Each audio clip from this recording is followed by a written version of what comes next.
Assalomu alaykum, hurmatli aka-uka, yori birodar, do'stlar. 2011-yil 31-dekabr, kech soat 12. Biz oilamiz bilan birgalikda Toshkent aeroportidan Nyu-York aeroportiga samolyot uchgan edik. Oradan 14 yil o'tdi mana. Bugun aynan 31-dekabr 2025-yil. Alloh taolo bizga Amerika Qo'shma Shtatlarining Ohio shtatida ilk bor o'zimizni yangi uyimizni olishlikni nasib qildi. Xudo xolasa mana bugun sizlarga mana shu olgan yangi uyimizni obzorini ko'rsatishga harakat qilamiz. Niyat qilganlar bo'lsa, mana shunaqa uylarni olishlikni Alloh taolo hammanglarga chiroyli mana shunaqa uylar olishni nasib qilsin. Niyat qilganlar niyatlariga yetkazsin. Qani biz obzorni boshladik. Ketdik bo'lmasa.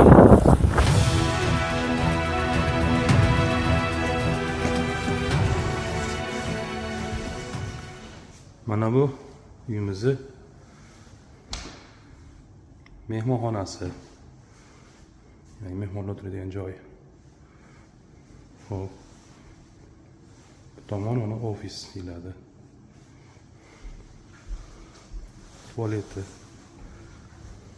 Asosiy zal. Bu kuxnya.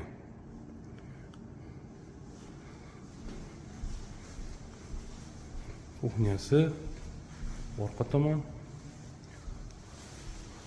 Hop. Bu asosiy garaj tomonga kirish joyi. Bu garajimiz.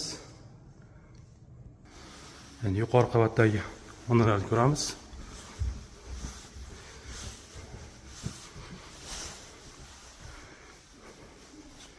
Xo'p, bu asosiy foyer.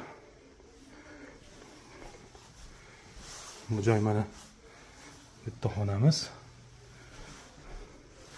Bitta o'zin klozeti bor. Ikkinchi xona. Buni ham o'ziga yarasha klozeti bor. Bu bolalarda vannasi. Bu yerda yana bitta xona. Buni ham klozeti bor.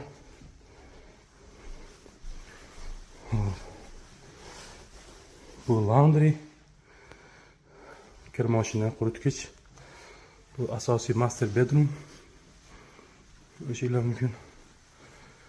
Bu mana tualet hammomi.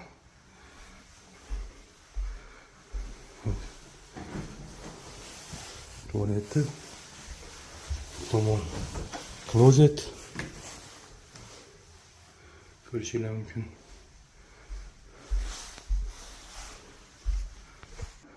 Endi podvalga tushamiz. Podvalimiz.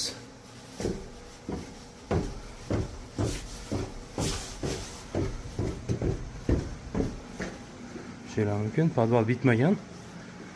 Lekin tayyorlab qo'yishgan. Ko'rishinglar mumkin.